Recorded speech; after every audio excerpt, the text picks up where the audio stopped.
can't keep myself. Allow me to rest.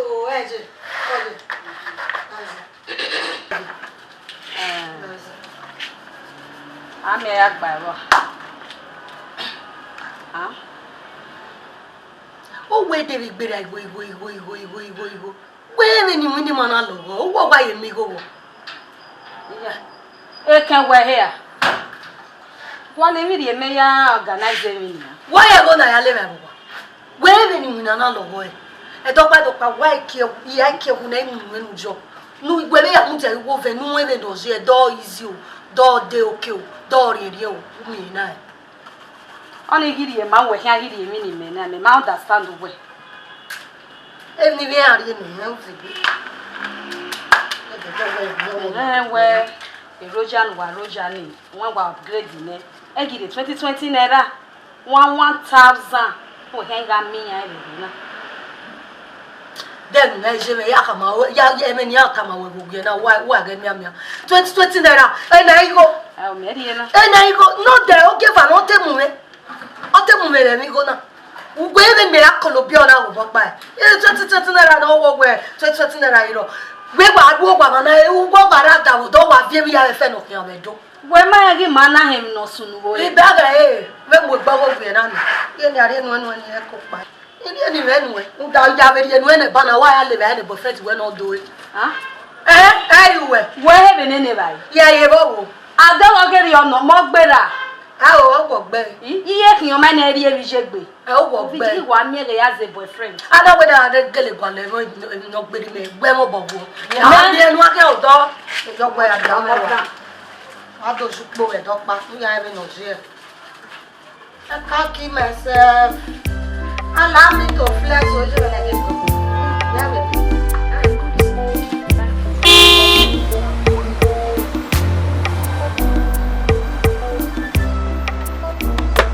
Money, Sergeant Sweating. Come out here. Sergeant. Madam. Ehimwenma ni pa okono rupo e ma mommy kono rupo e de ma no bi adesi ide ozo bebe sugar we ma ozo se mama o levo akagon ya igbakin na akagon me ya igbakin mi here no la dia ko na we be do re mi ti won e ni ya je What? Larry, the quack gig na e we mi oh my God, Ronnie, Are immortal one bera we mamia Roger. Mama. Hey, I went up here, I roll up here. In fact, Mama couldn't buy for it. Shut up! You don't know your job. Sorry, ma. What are you away? You roll up who stop here. Most of the you people motor here. What's my way? Mama. Me. Tu aí você aí meia azul bela. Esse é. E a degbe azul bela. So we want to know the azul. I wish you don't know why I'm putting you blocking. Calm down. Yes. Nonsense. I guess you man what you can't trust in here.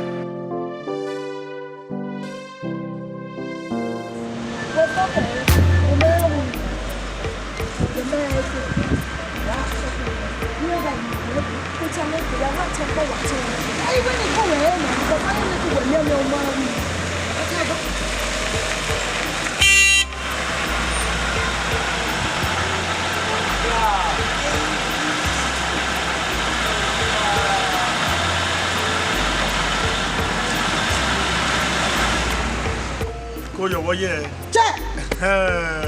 I swallow for you. I met He's a dead. Go your. What's up? Ere ya ko gbache. Abio. Arena. Go your. Sugar. Etutu weye. Roger, you know. Etutu je. Yeah, ere wa ya ozo a. E wa wa ye. La roll up. I will try. Sugar. What's Arena? Demi Osiri. So wa support. It's a joke. I greet you. We relax na koyo. What to? So wa zobo, Say. Wa zobo, you don't know. Who the moon? Yeah, a barbecue. I wish I'm my yaro. Why you barbecue? Point and key. Point and key. You are point and key.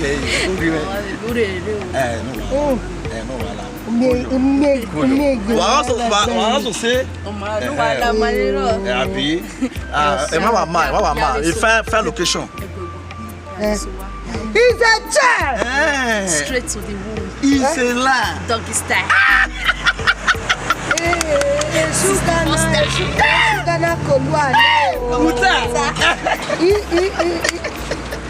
Where sugar? He's a child. Only say. What's a child?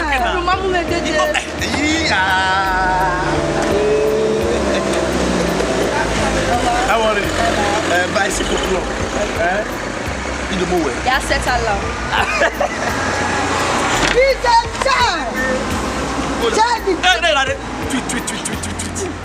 Retweet.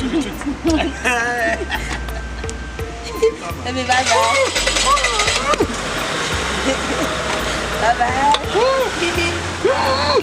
Eroja junwa. Eroja junwa. Ogwe mi egbo opa no me moto. Ona we is swimming. Lare, we went to see where me e there. Ekwemwe. Iwa mo boyfriend dire na. Share. Then we are seeing no man. You tell us any miati. I can't go on. You any less. Oh, when I can't put no water, my way to the job. A boyfriend, my mother wants to sell woman in my way. On a koya mula, mula, money on Europa. Eh, Imanetta, madam. Me, when I bring Imanetta, who try? Who try? I got a gorge. No, when we saw a woman, but Ogo se ve. Wa gbogbo. Me un re madam na gbe pasua o. Tile. Ozo. Na ba za ba.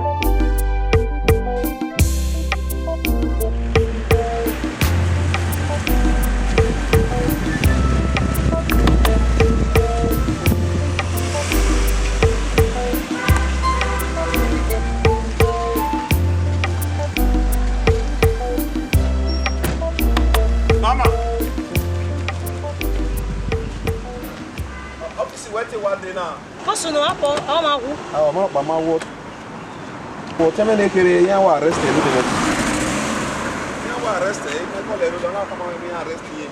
Me de bu, na te we rule ade office we be do come away from. Lao, ku we go na ti ku. Ele não. Aya we on yan we ya boy no. Okay, na de we do yan wa arrest e. Ona e call me na we dey rule bo ade office. Na ti do. Ya boy.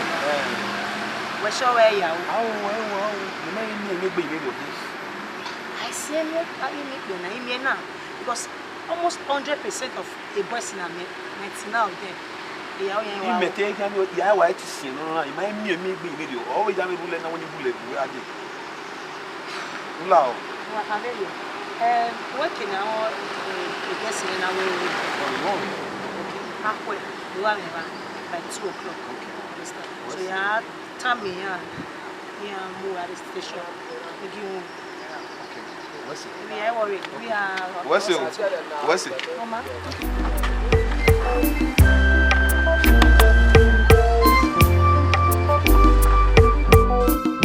Sergeant swimming.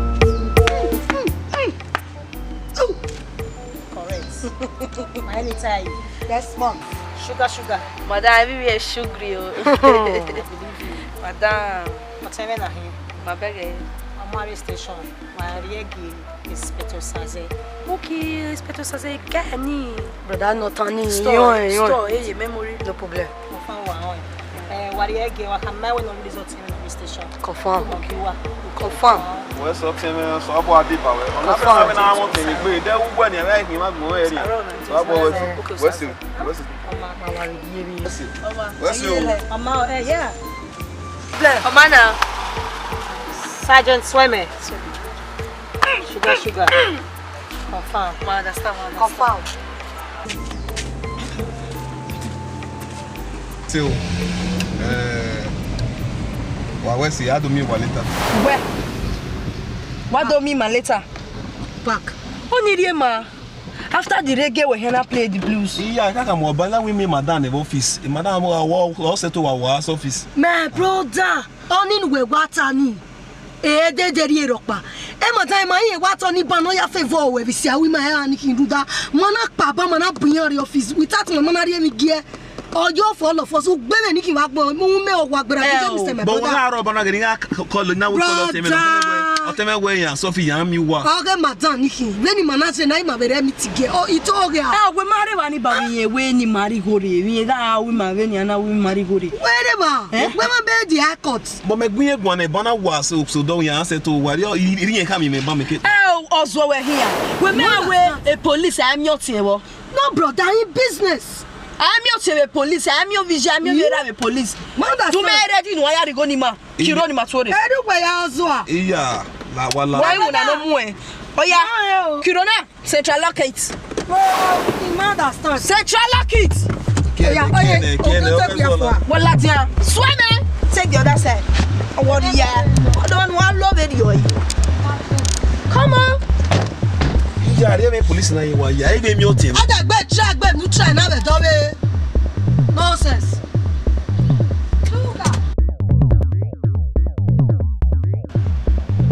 And you be my phone. Every police na there you are here.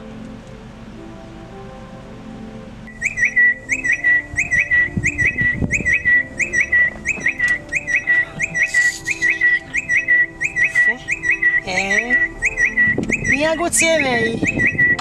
You feel any. You want to me now?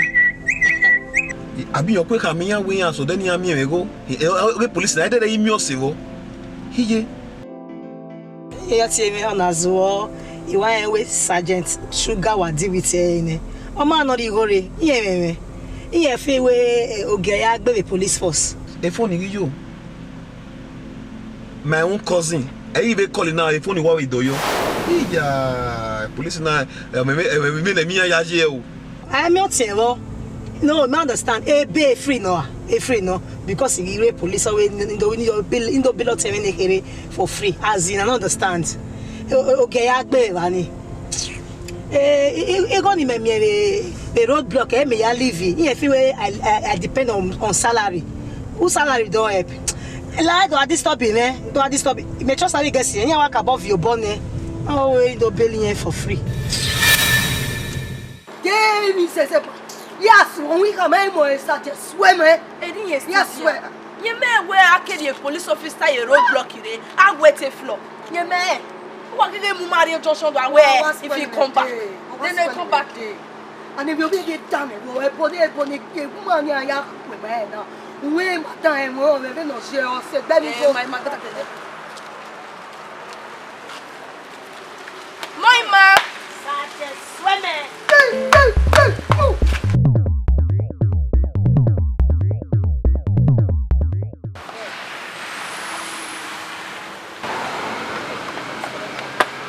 Mama.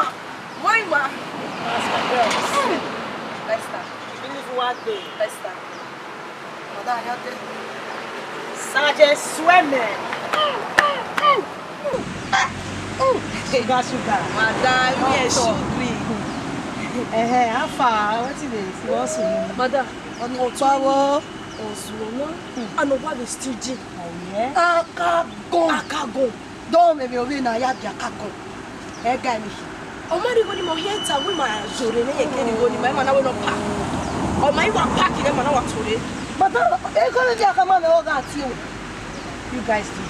Come in, Come in, I'm going to say no banner. Mamu, it's a. I don't know, say the police. No, brother, it's business. A police is it for pay, free for the daily? No, no. That will go. Anyway, Something must drop. this a man or drop. The man who they like police force. You don't know. Salary me I got a salary at a you got one. You know. On your damn minute, guy. Sergeant Sugar. Madam, Okay. I will be big man. Oh, I like.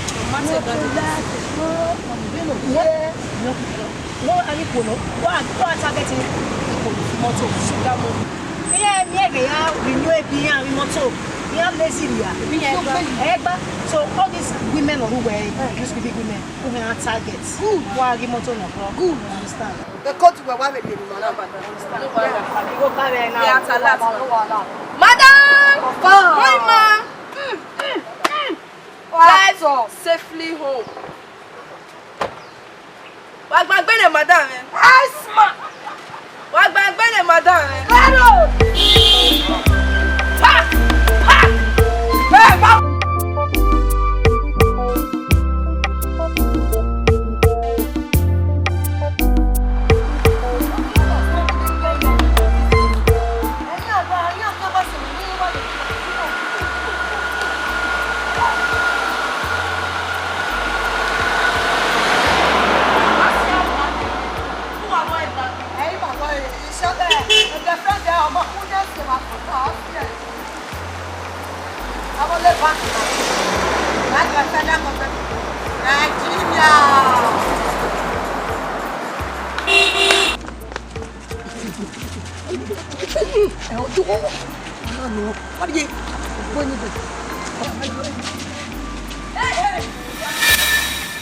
Are you a smart boy? Who are you?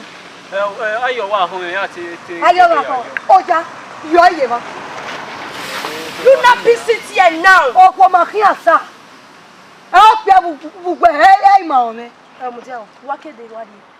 Under this hot sun.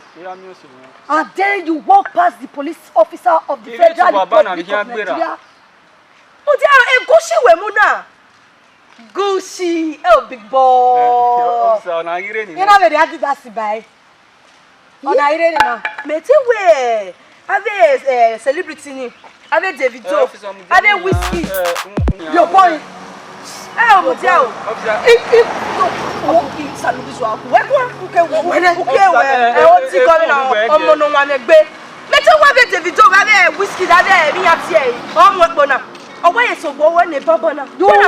the right to sell it, or whatsoever you say here will be used against you in the court of justice. Officer, Sash it. Sash it. Whatever. No, but it will broke here.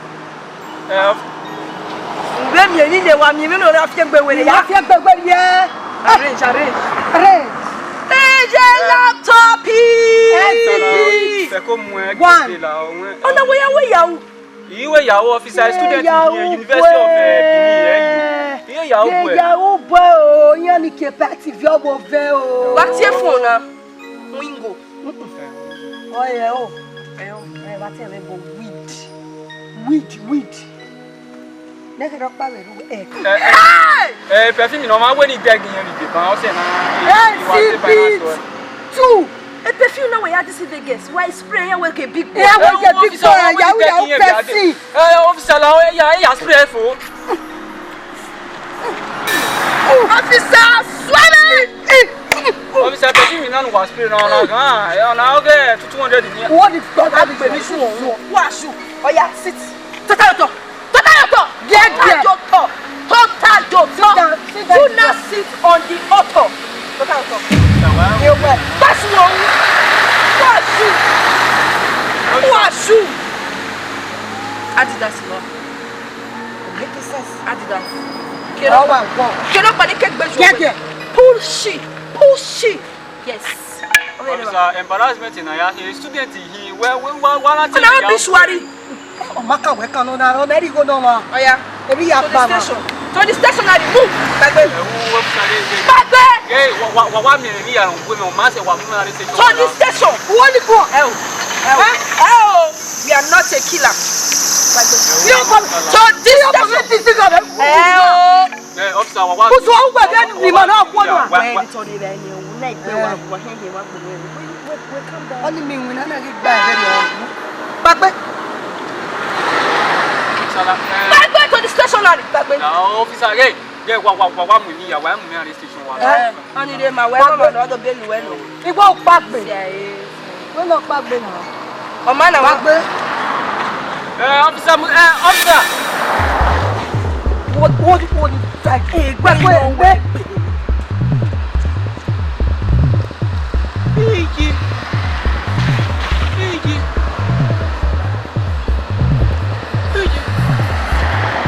Valerio. Who are you? The police are going to why you. Yeah, Nanya.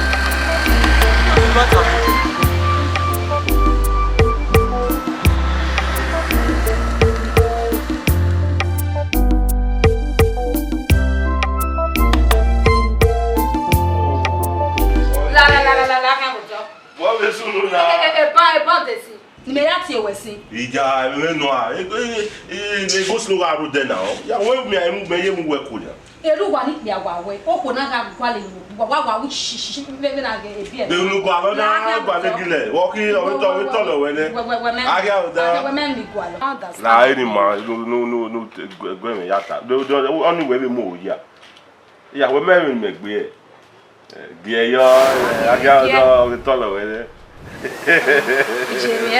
Yari la be go e la lo. O gbe ya kan mo won no gbe me no we ade si. Ya. O wa de o understand na. They no go. La wa. We ti no video. Ya la lo mo. O be kon we fi abe ma bai.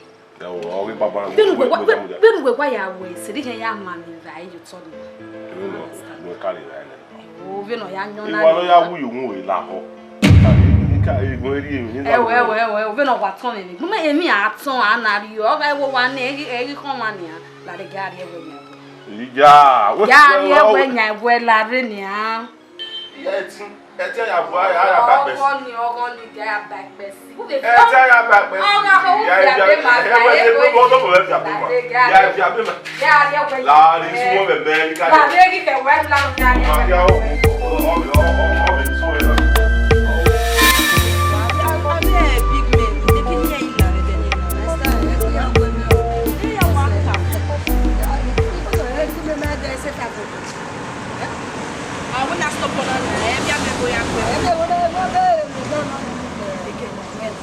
Hello, and where you? Lare. Kesi wa kula kolo be na isekita maji afa. Why mama ji afa na? Don't want to say mama ji afa na. Yo kwa. O ma se bo. Sa je sweme. Oh, bezwa. No ta. You talk to the police officer in uniform like that. Go. Oh, what's here? What color we sekita? Who be there? Are you talking to officer in uniform or the federal government custody working on the road? Officer Lani say go shot me. And so what? Offense number 1. What is the church? Mama, no offense. What for sashing? Police go wa when I see a boy. Oh, fear last year. I get boy na ya boy. Na bebe. Baka.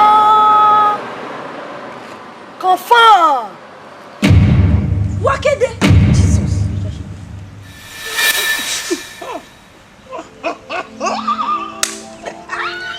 Oh, I go. We quick bagara. Upe. Oh, we police officer go. Ye waro bi ma. Offense number 1. Your boss no dey here. Ita. Funa me better boy. Eh ya uge. Eh ga na ba kin. Ita.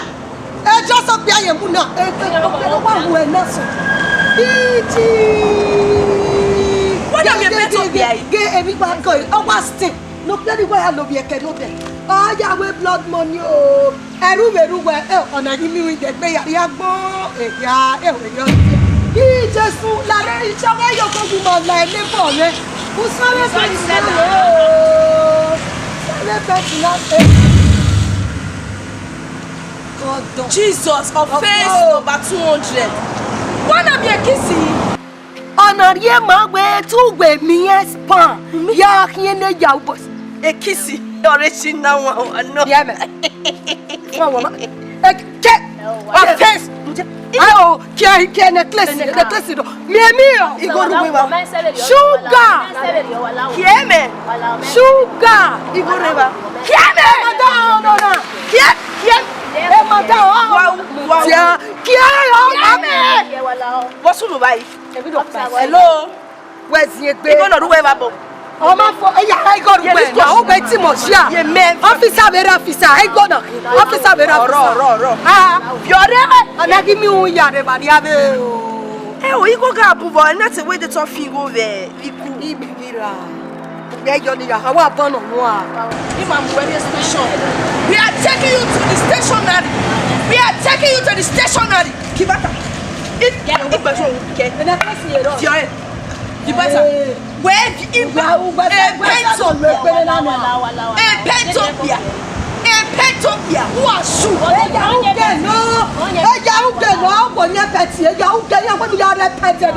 Why are you blood money? Move to the stationery. Move. Okay. Oh yeah. To the back of the stationery. Move.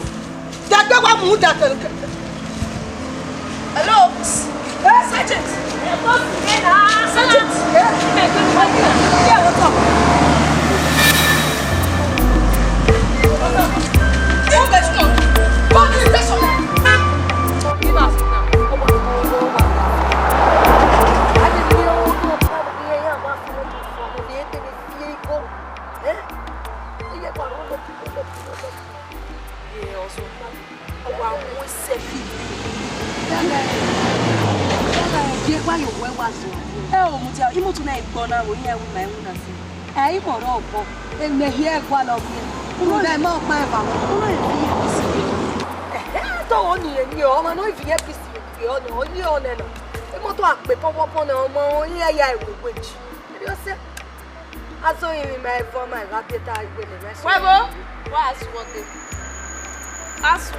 Just come. Ade. Keep moving. Don't stop moving. Keep moving. Don't stop. Hello. Here, there anything for your guests?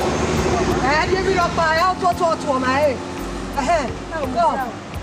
We are. Who je phone me and your stamp paper show? You phone me and your stamp paper show. Lady. A phone now. I do what the baby is now. Mutiao, music, we be slap a picture, but there, we no dena express say. Even to make go wabana. I swear. Even to make go wabana. Here we man policemen win us. Man win us say. For what are you questioning or the parents of the ones of the officer of the law? I am now what is that? That way music will pay. And if you do a whiskey, oh, well, yeah. What's it for your music? And the music will be busy now. I'm not my young now. Where? Now to the stationery. Now to the station. Move, go to state. Stationery. Very well, when I money not for do well. To go where the we came in Congo and I bet you go. You are very stupid. Oh yeah, move. Move.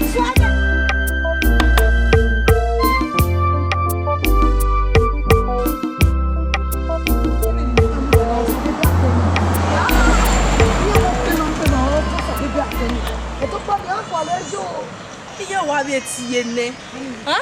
Iya wa be tie ne ya mu ban ya we ri egbe mara jeme o. Eri egbe mara teme de here o. Every day egbe mara yan. Ni ya suck me blood. Oh, they need the family dey come. It's not be Billy na something dey happen. When I be your money sit for you go for your mom be pick a banner. Eri e ibo bi me ko lo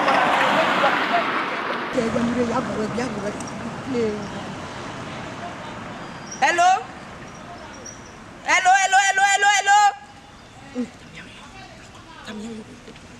Hello?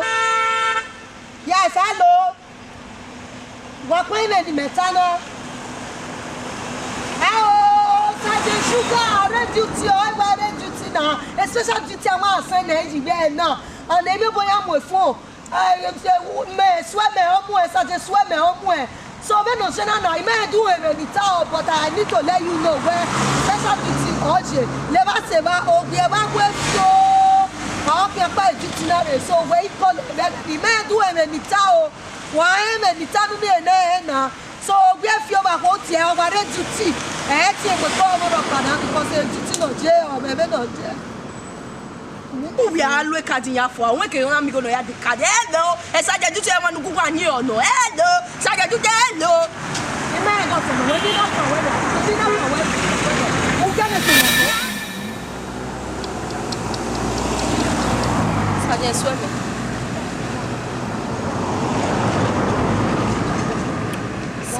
Saja swimming. Sugar, walking. It's been when I'm not warming. Eh? Ma, all risque life in my year, for Johnson. Ma, the risque life in my name, I be viewing it, I be a remedy, madam. And mother, here they will, how do I copy in my book?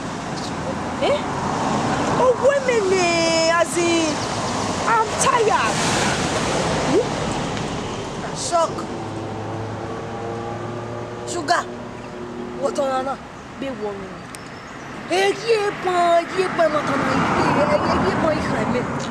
Leva se va brabiche do mange.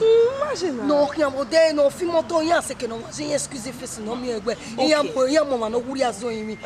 I drop I so I wa collect go yan the next thing. Madam wa mo ge boni ni ma wa disam ni ma wa disam. Me ne fon ni ti gbase. E fon ni bi a bu ya present no se 80,000. Madam na wa mu. Okay, ebo enina ni ma disa mi wedo ni. Ona eli oko wa na do mo na do gbe ma bo ma he na gbe na e. Na we a military zone ma, you know the soldier ala dan do gbe ma e ka ni we madam wa. O gbe ata mi ya gbe e soldier. Se e be no wo gari ma wo ima. So popa no na na re gbe me yo to. Na do mi we go ori on pado ai mo ya ima me o makame ai do mi we go ori do ya yi moto do ya so wa do pa o kwele na e tie ni o ke ni awe essential just chill out so am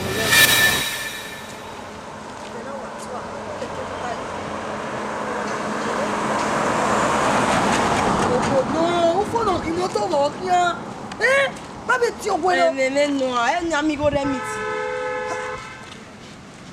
Anahi. Lare. Hello. Lare.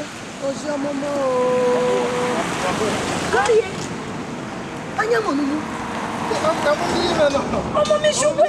Iwe ni wa be mo strati o na ni ya we na me na be di mo e. Then we hear messing na. Iswe ye bie. Ya, ama dem no rie. We me bia beva. Awu. We o gba pase na. O gbe ya to me mu ina sha children traffication. Children traffication. The customary law of the judiciary states in the Nigerian station of the law where you have offended the law by carrying your momo on the street without Ugo to back it. Mercy shite. You mommy carry no. My brother. Okay, David is in Umen. Why am I mommy as well? What says step? Who died for? You know what? We now. We move. Yeah. Move video. Even mama. Evidence go away. I know here come away. Mama now. All this way no. Since no evidence. Police, let's fight for who? Go and report. Yeah, report in the law. Report in the law. Mama now go all this way. Another person said report in the law.